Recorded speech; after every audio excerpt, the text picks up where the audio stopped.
السلام علیکم ورحمۃ اللہ وبرکاتہ۔ اکثر لوگوں کا یہ غلط عقیدہ ہوتا ہے کہ سفر کا مہینہ منحوس ہوتا ہے۔ نبی پاک صلی اللہ علیہ وسلم نے فرمایا کہ بدشگونی لینا، الو کا منحوس ہونا اور سفر کا منحوس ہونا یہ سب لغو باتیں ہیں، یہ غلط باتیں ہیں۔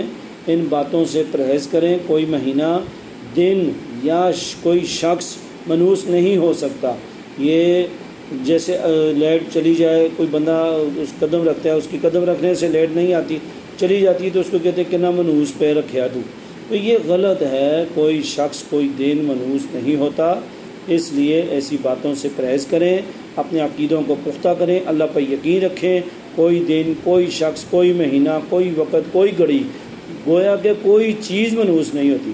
ہمارے گناہ ہیں، اس وجہ سے نحوست اور منحوست پڑتی ہے۔ ان گناہوں کو چھوڑیں اور یہ ان باتوں کو چھوڑیں جو آپ